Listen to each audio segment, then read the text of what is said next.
Muy buenos días para todos, ¿cómo están?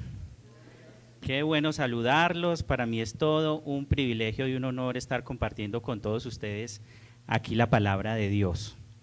Bueno, creo que varios de pronto no nos conocen a nosotros como familia, me imagino que la mayoría, pero nosotros somos casados hace 13 años, mi esposa está allá al fondo, que levante la mano. Tenemos 3 preciosas hijas, María José, Valeria y Celeste, y servimos como llamado en una organización misionera que se llama CRU. Dentro de esta organización misionera pues hay una cantidad de ministerios que tiene, y nosotros tenemos el privilegio a nivel nacional de dirigir esta organización misionera. ¿Y por qué les cuento como todo esto? Como para introducir el tema que les quiero compartir. Porque resulta que dentro de las actividades que nosotros hacemos o los seminarios, nosotros compartimos un seminario que se llama Un Día para Recordar. Es que como son varios, se me traba la A. El arte del matrimonio. Tenemos un seminario que se llama El arte del matrimonio. Resulta que dentro de este seminario, es un seminario obviamente para parejas, y dentro de este seminario hay una sesión en la que se muestra una escena en la que el esposo está viendo un partido de fútbol en la sala de la casa, y la esposa va donde el esposo y le pide el favor que vaya y compre unas cosas afuera al supermercado que necesita para la cena. Entonces resulta que el esposo, pues concentrado, como los hombres que les gustan el fútbol, cuando están viendo un partido de fútbol, pues les gusta como que les estén distrayendo o hablando la esposa, pues me imagino que no ponen cuidado, ¿cierto? Pues efectivamente esto pasó. Resulta que ella le mandó a comprar unas cosas y él, por estar distraído viendo el partido de fútbol, pues fue luego y compró las cosas, y compró algo totalmente diferente a lo que la esposa le había pedido. Y créanme que hubo ahí un conflicto, empezó un conflicto porque la esposa se quejaba porque el esposo no la escuchaba. Entonces dentro de este seminario resulta que de manera, digamos, como para recrearlo, se manejaban unas pastillas que se llaman Geritol, porque Hear en español significa escuchar, entonces se llaman Geritol las pastillas. Y en la vida real, en el seminario, nosotros hacemos las pastillas, compramos los tarritos y hacemos como si fuera realmente unas pastillas, y cogemos de estas, por ejemplo, Sparkies, que son de colores, y los introducimos y los regalamos a las parejas para que la esposa le dé al esposo y el esposo pueda ayudar en la escucha selectiva. Es decir, que la esposa se pueda sentir tranquilo, que cuando el esposo se toma estas pastillas, él pueda estar más atento cuando la esposa le hable y no se queje tanto de que no lo escucha. Resulta que aquí no termina la historia. Nosotros nos llevamos unas pastillas para la casa, y nosotros las dejamos en un lugar, y como pues son unas pastillas muy llamativas, pues las niñas vieron las pastillas y me preguntaron que esas pastillas qué eran. Entonces yo le dije, bueno, estas pastillas son para la memoria y son para para la escucha selectiva, entonces para que nosotros los esposos podamos escuchar activamente a nuestras esposas. Y ellas abrieron el tarrito y vieron pues como parecían Sparkies, entonces ellas como que, pero se ven como muy ricas estas pastillas. Pues Valeria le preguntó luego a mi esposa y le dijo, mami, ¿estas pastillas qué son? Luego ellas se comieron todas esas pastillas, como 3 tarros de pastillas, se las tomaron ellas. Y luego me preguntaban, papi, ¿no hay más de esas pastillas que ustedes usan para aprender a escuchar mejor? Y resulta que Valeria una vez le preguntó a mamá, mami, ¿estas pastillas entonces son para qué? Y mi esposa le dijo, bueno, estas pastillas es para que tu papi me pueda escuchar mejor a mí.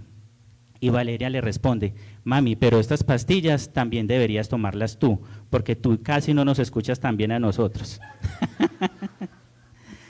Bueno, les introduzco todo esto porque lo que les quiero compartir hoy son 3 principios para que haya unidad en el matrimonio. Les pongo esta historia porque es muy importante que en el matrimonio no, en la familia en general, y también en la familia extendida como nosotros en la iglesia. ¿Por qué pongo esta historia? Porque es muy importante que para que haya unidad dentro de una familia o nosotros en la familia de la fe, tengamos la tranquilidad, tengamos la libertad de poder exhortarnos los unos a los otros y que en amor juntos podamos crecer. Obviamente, yo sé que nosotros como pareja tenemos muchas cosas en que crecer y efectivamente yo sé que debemos escuchar mejor a nuestras hijas. Debemos tomarnos más esas pastillitas, ya se nos acabó, nos toca volver a mandar a hacer, pero quiero que vayamos juntos a la palabra de Dios, a Lucas 3 del 1 al 18 y veamos una porción de la palabra en la que vamos a entender y vamos a poder reflexionar un poco en torno a por qué estos tres principios para que haya unidad en la familia debemos atesorarlos cada uno de nosotros. Aquí hay varios miembros de la familia representados, hay papás, hay hijos, o sea, todos somos miembros de una familia, así que todo este tema nos va a interesar a todos los que estamos aquí presentes. Bueno, entonces vámonos para Lucas 3 del 1 al 18 y quiero empezar con esto. Para que haya unidad en la familia, nosotros necesitamos tener un corazón que esté dispuesto a arrepentirse continuamente, que vivamos una vida de arrepentimiento y vamos a verlo aquí en lo que dice Lucas 3 del 1 al 18. Entonces, los que lo tengan ahí, vamos siguiéndolo porfa, juntos dice: en el año 15 del imperio de Tiberio César, siendo gobernador de Judea Poncio Pilato y Herodes tetrarca de Galilea y su hermano Felipe tetrarca de Iturea y de la provincia de Traconite y Lisanias tetrarca de Abilinia, y siendo sumos sacerdotes Anás y Caifás. ¿Qué significa todo esto? Parece un trabalengua, ¿cierto? Básicamente los judíos estaban sometidos bajo el imperio romano y había como todo un sistema en el que se sentían oprimidos. Imagínense aquí en Colombia, en donde llegara otra nación y nos invadiera y nos pusiera impuestos mucho más altos, nos dijera qué hacer y no nos sintiéramos libres.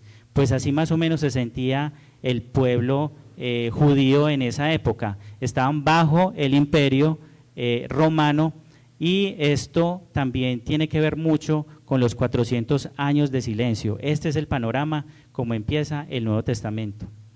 Ustedes saben que durante 400 años Dios no habló a través de ningún profeta. Cero, guardó silencio, aunque a pesar de esos 400 años el Señor siguió obrando, no volvió a hablar directamente a través de ningún profeta.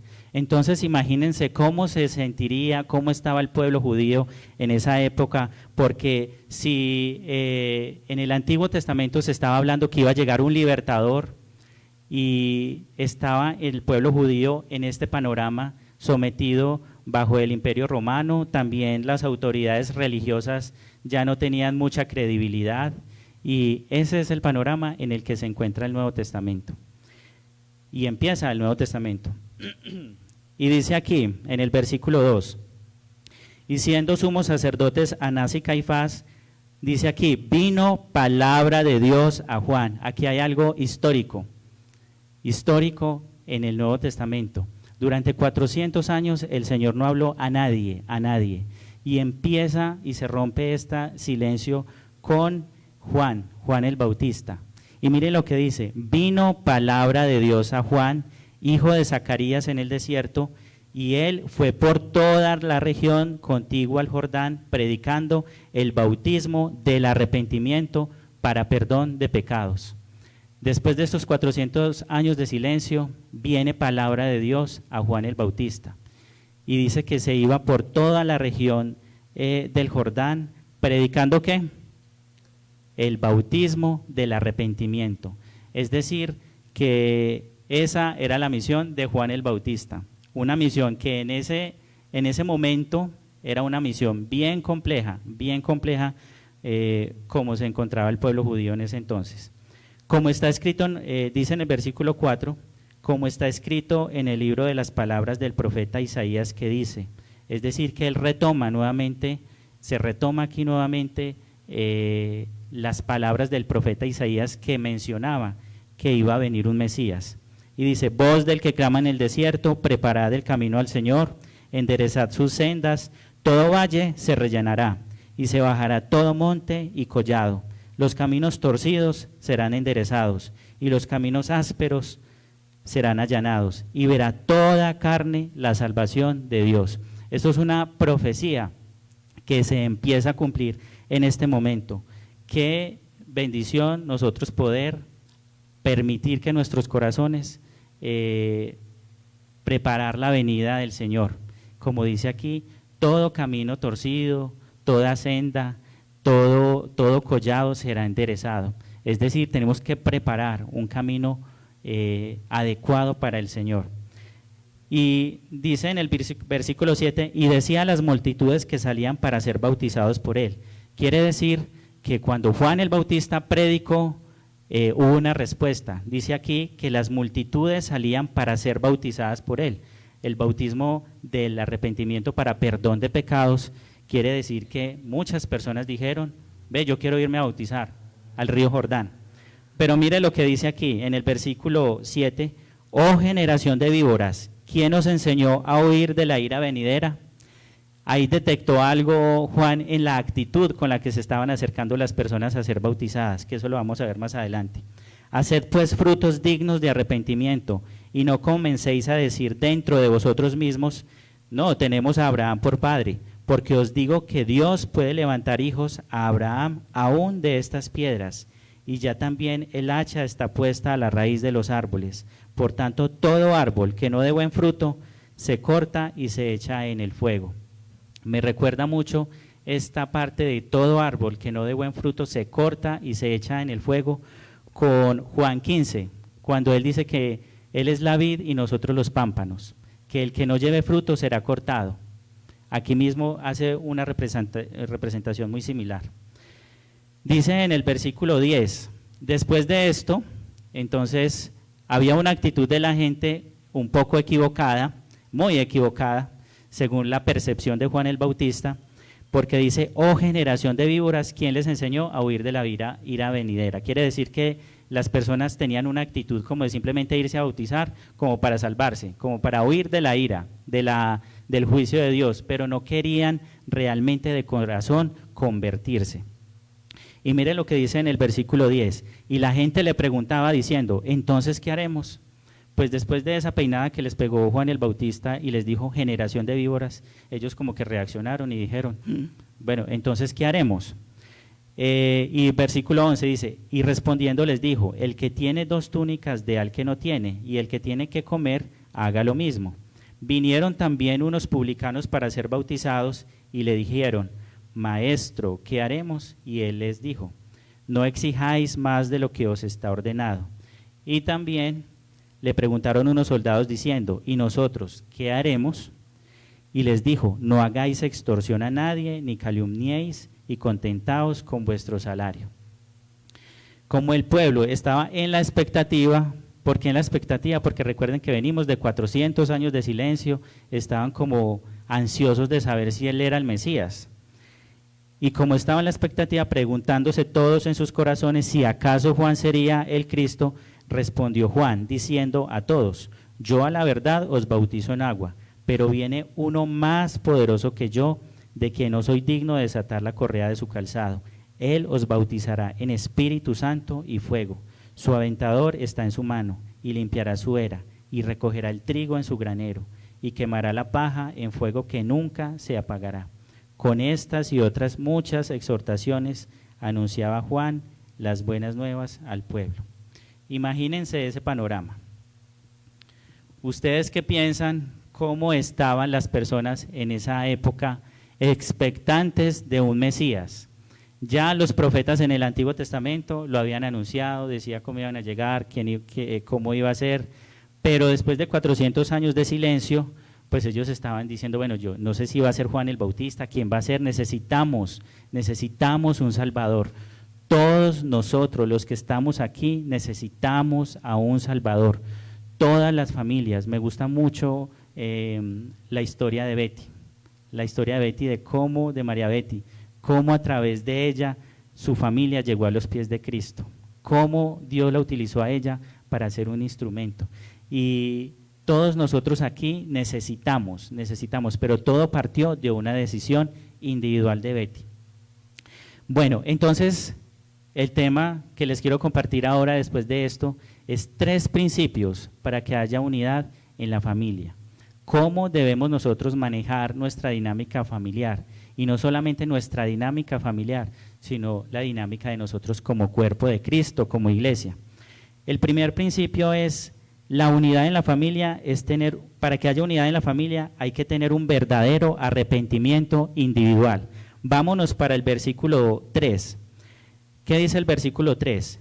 Y él Juan el Bautista, fue por toda la región contigua al Jordán, predicando el bautismo del arrepentimiento. ¿Para qué? Para perdón de pecados. No es el bautismo de arrepentimiento para salvarme, correr, porque es que necesito salvarme, yo no me puedo ir al infierno. O sea, esa era como la actitud del pueblo cuando iba corriendo como a bautizarse, porque simplemente quería huir de una ira, de la ira venidera, pero no quería cambiar su manera de vivir. Cuando nosotros hablamos acerca del bautismo del arrepentimiento, tenemos que entender que dentro de nuestra familia, muy chévere que venga mi papá, mi mamá, mis hijas, pero por favor, cada uno de nosotros tenemos que asegurarnos de que debemos tener un arrepentimiento individual. Nos sirve vivir de la espiritualidad de mi esposa. Yo sé que muchas mujeres aquí piadosas y hombres han llegado a los pies de Cristo porque la esposa empezó a venir a la iglesia o porque el esposo, o más aún, los jóvenes que están aquí, muchos de los papás han venido a los pies de Cristo porque un joven, imagínense, un joven empezó a venir a la iglesia y empezó a conocer de Jesús. Y a través de ese joven, ¿quién lo creería? Pues uno diría, es que son los papás los que traen a la familia. Pero muchas veces los jóvenes son los que nos hacen a nosotros reflexionar, así como Valeria nos hizo reflexionar a nosotros, es que casi no nos están escuchando, los jóvenes son los que a veces nos ayudan en esto, pero debe haber un arrepentimiento individual. Juan el Bautista predicó sobre el bautismo del arrepentimiento, y para arrepentirse, ¿ustedes qué creen que hay que tener en cuenta? Hay que tener en cuenta 2 cosas. ¿Qué creen ustedes que hay que tener en cuenta para arrepentirse? ¿Qué se les viene a la mente? O sea, ¿qué habría que hacer para arrepentirse? Muy bien, María Betty. ¿Qué dice? Exacto, muy bien, todos ustedes lo dijeron muy bien. Son 2 cosas, ponerse de acuerdo y confesar. Ponerse de acuerdo en lo que Dios me ha mostrado a mí como pecado es pecado. Si yo no estoy de acuerdo con que hay un pecado en mi vida y que Dios me lo muestra como pecado, pues yo no me voy a arrepentir de él, ¿cierto? Yo me arrepiento de lo que yo reconozco que es un pecado. Por ejemplo, si hablamos de la pureza sexual, nosotros, las personas deben reconocer, si tienen un pecado sexual, como por ejemplo la pornografía, que es un tema tan complejo en la vida cristiana, pues afuera eso es terrible, pero yo sé que nosotros en la vida cristiana vivimos situaciones en las que tenemos que ponerle mucha atención a nuestra pureza sexual. Si yo no reconozco que la pornografía es letal para mi vida, pues yo no me arrepiento y sigo haciéndolo y sigo viendo y sigo en ese camino. Así que para que haya un verdadero arrepentimiento debe haber una actitud de ponerse de acuerdo, que lo que me ha mostrado el Señor en su palabra es pecado. Y para eso tengo que estudiar la palabra, porque si yo no estudio la palabra no sé qué es lo que me está diciendo el Señor en lo que me ponga de acuerdo. Entonces, de ahí la importancia de ponernos de acuerdo. Y segundo, confesar el pecado y decirle, Señor, perdón.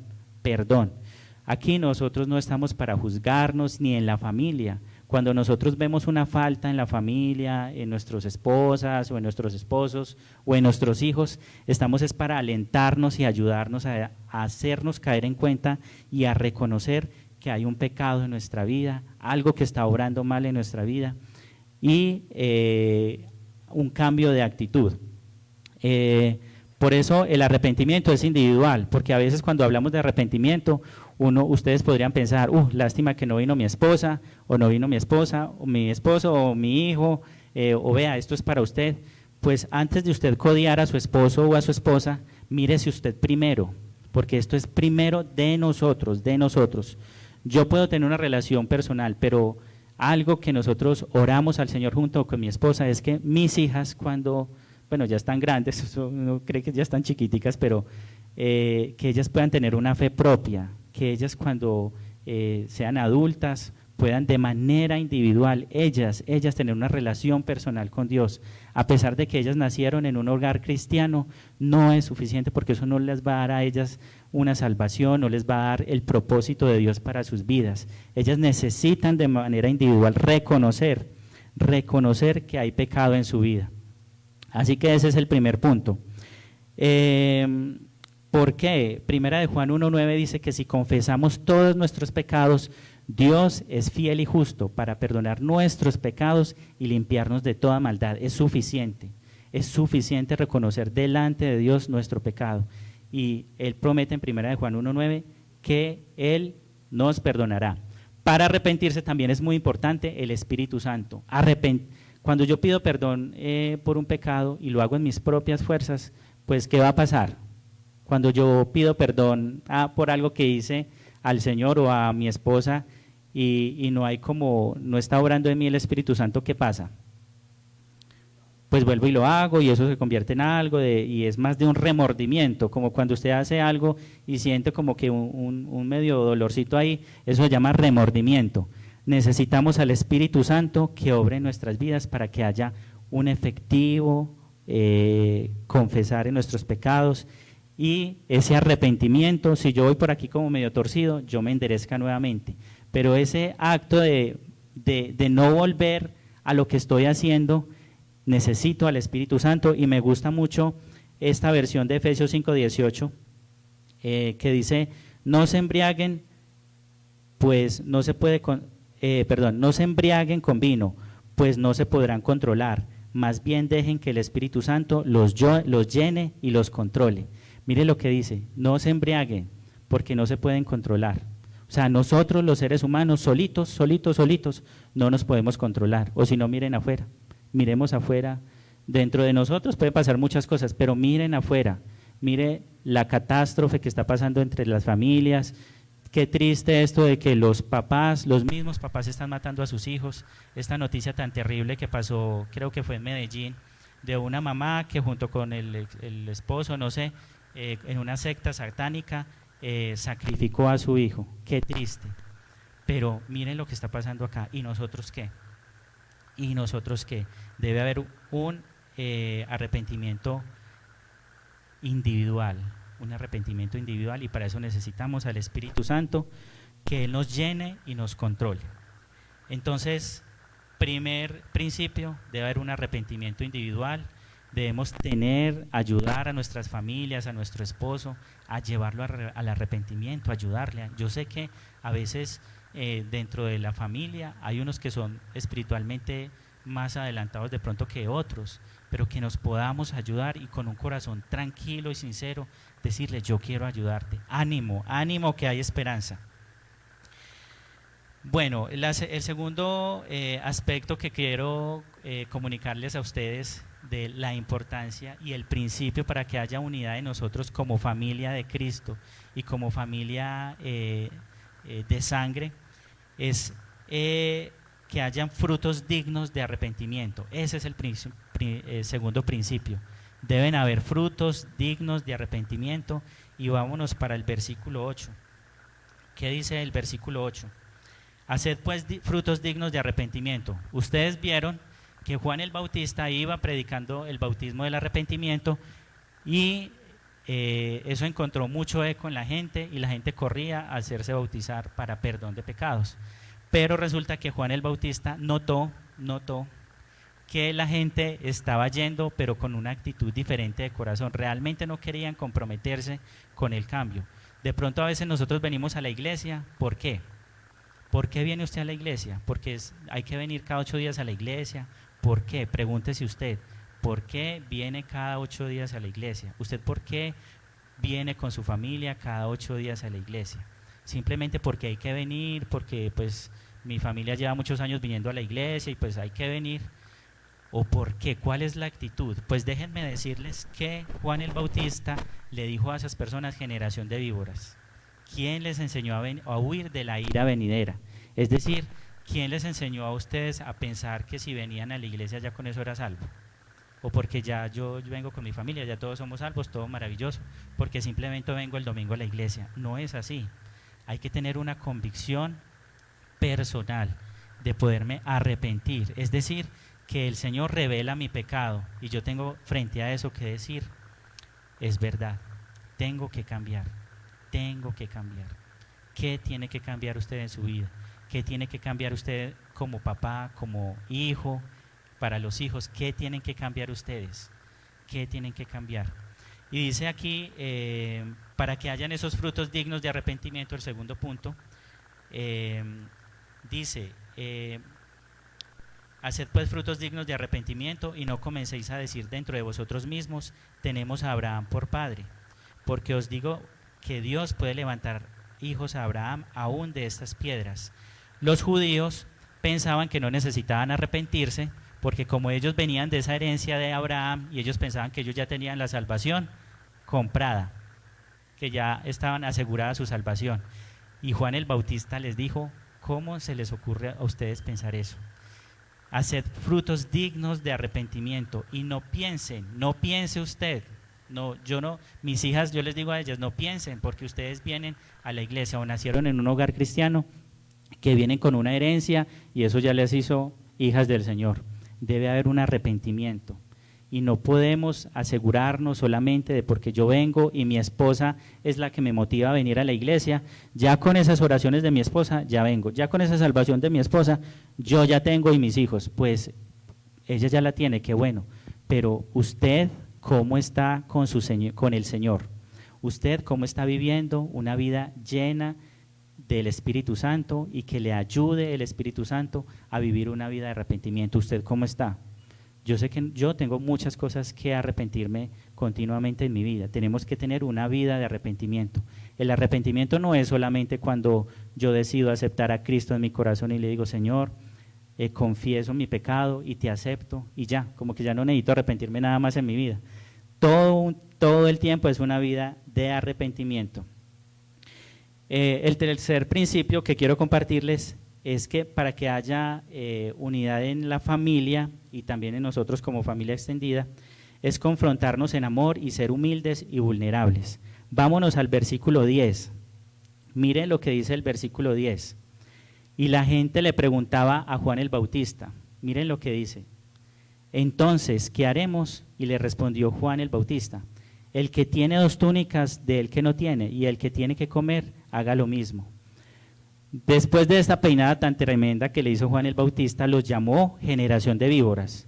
Cuando a usted lo exhortan en su familia, su esposa le llama la atención a usted, esposo, ¿usted cómo reacciona? ¿Usted se llena de rabia y dice cállese y cierra la puerta y se va?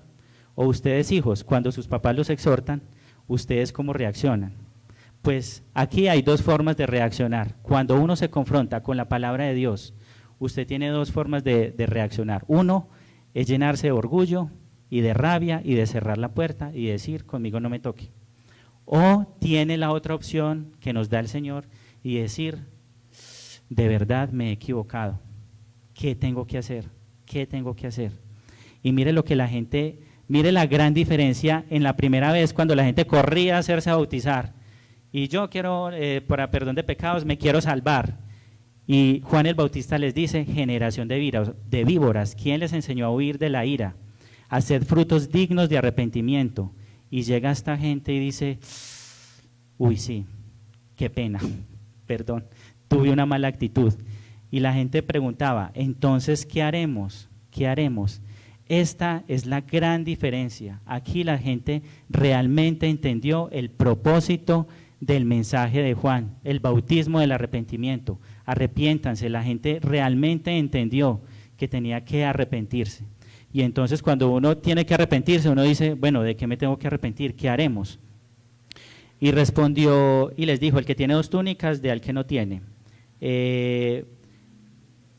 También dice en el versículo 12, y dice, y vinieron también unos publicanos para ser bautizados, y le dijeron, maestro, ¿qué haremos? Y él les dijo, no exijáis más de lo que está ordenado. Y también le preguntaron unos soldados diciendo, ¿y nosotros qué haremos? Y les dijo, no hagáis extorsión a nadie, ni calumniéis y contentaos con vuestro salario. Es decir, que cuando usted se confronta con la palabra de Dios, usted tiene 2 opciones: o cierra su corazón y se enoja y le da rabia y se va.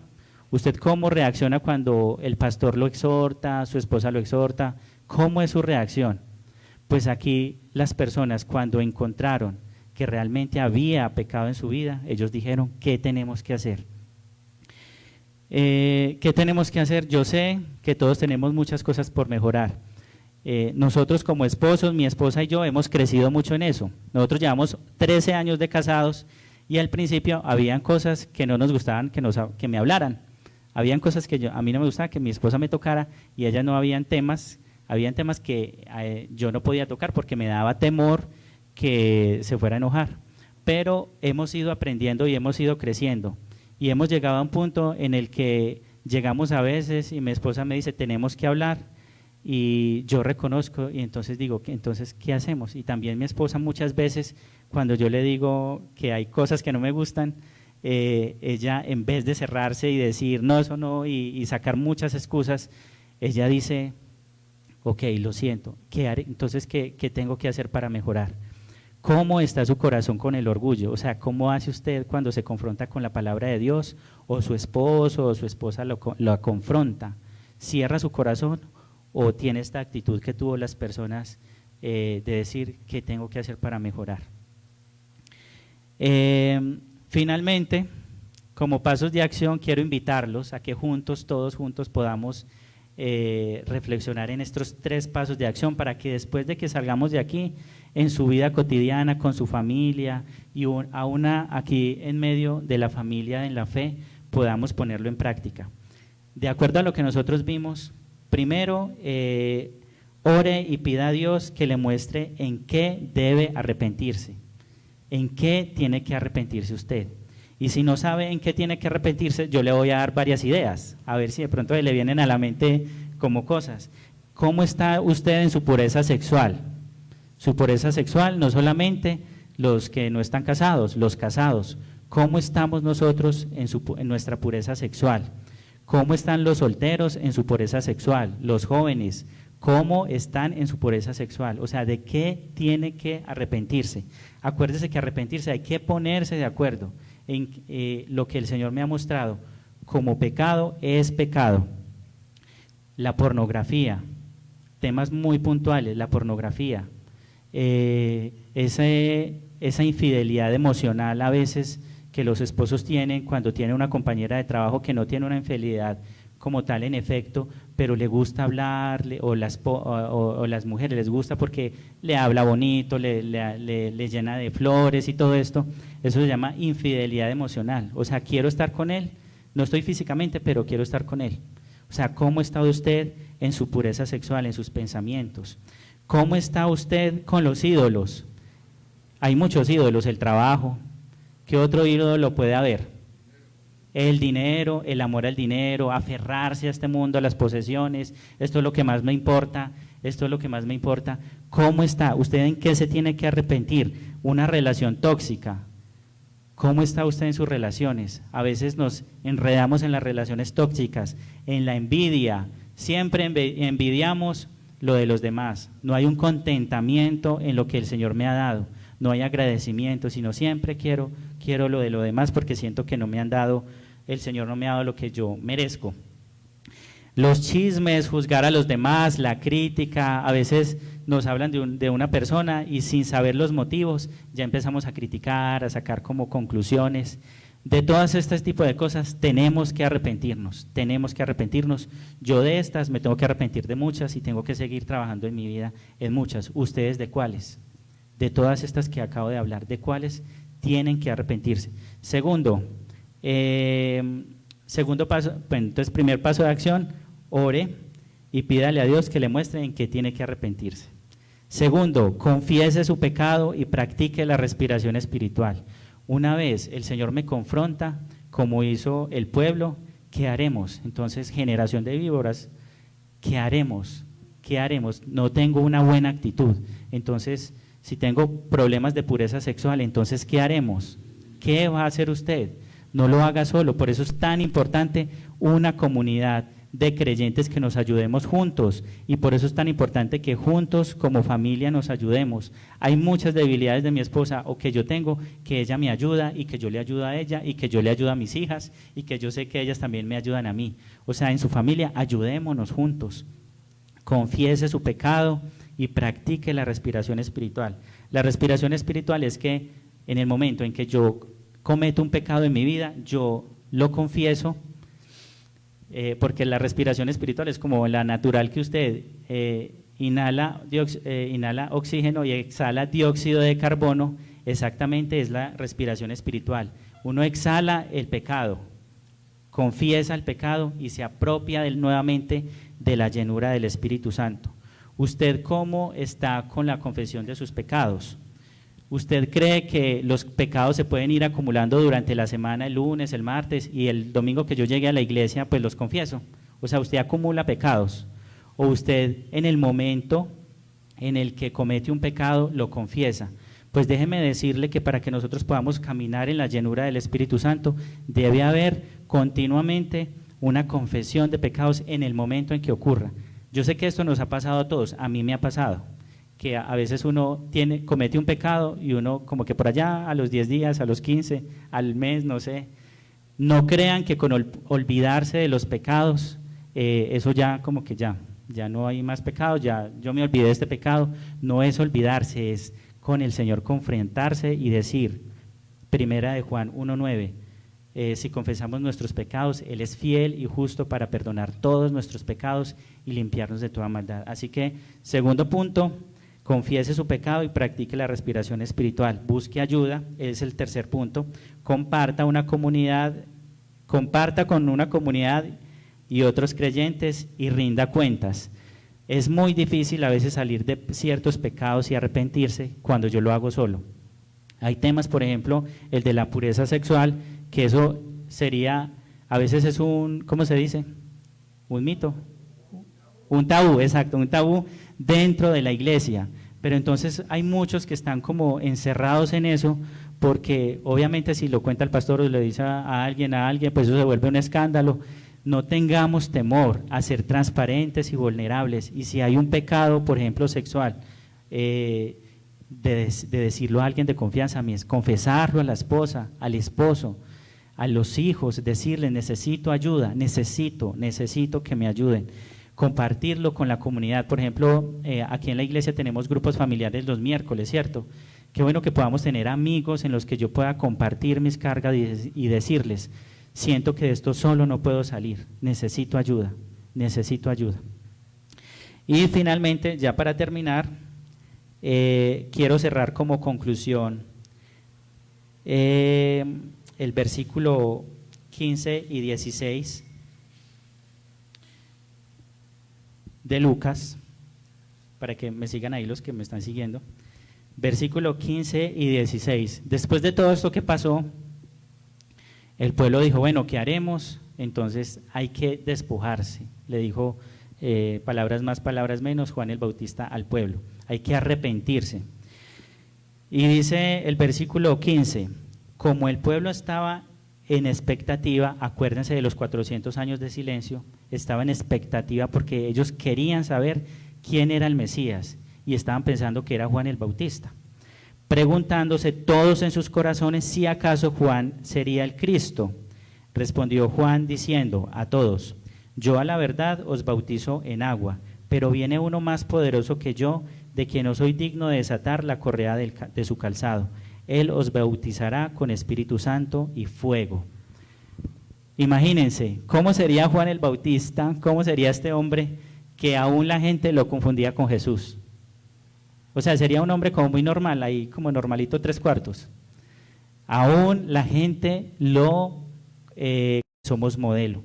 No crea que usted tiene que ser por allá pues una persona súper increíble para ser modelo. Yo sé que de alguna manera somos modelo a la gente, a nuestras familias y a la gente afuera. Así que para cerrar esto como conclusión, quiero pedirles que oremos y que esta palabra pueda llegar a nuestros corazones. Pongámonos de pie, porfa, y digámosle al Señor: Señor, ayúdame a aplicar estos principios en mi vida.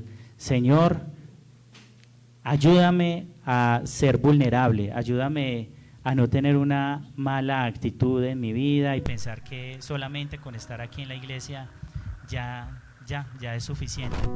Tenemos que ser como esos árboles que crecen y que dan sombra y dan fruto para los demás. Padre, yo quiero darte muchas gracias, Señor, por tu palabra, Señor. Gracias, Señor, porque nosotros como hijos tuyos te necesitamos, Señor. Necesitamos que tú sigas hablando a través de tu palabra a nuestras vidas, Señor. Necesitamos ser confrontados continuamente con tu palabra, Señor, porque necesitamos arrepentirnos, Dios. Señor, te pedimos perdón porque a veces hemos tenido la actitud que ha tenido el pueblo que corría con una mala actitud a bautizarse porque simplemente quería huir de un juicio, pero realmente no quería cambiar su corazón, Señor. Te pedimos perdón porque en muchas áreas de nuestra vida somos así. Queremos huir de un juicio y ya, pero realmente no queremos cambiar, Señor.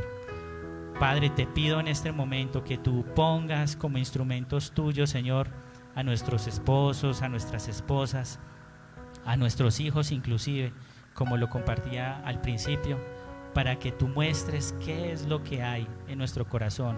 Revela, Señor, y frente a eso podamos decir qué haremos, y que podamos con un corazón humilde humillarnos, Señor, y pedirte perdón, Señor, y que ese verdadero arrepentimiento se vea como un cambio de conducta, como un fruto digno de arrepentimiento, Señor.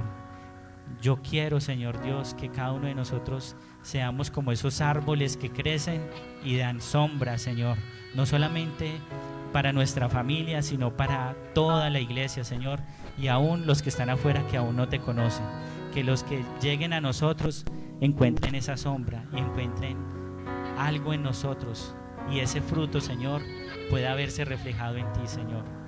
Gracias, Señor Dios, te damos por este tiempo, Señor, y permite que podamos poner en práctica tu palabra, Señor, en el nombre de Jesús. Amén. Bueno, muchas gracias a todos. Muchas gracias.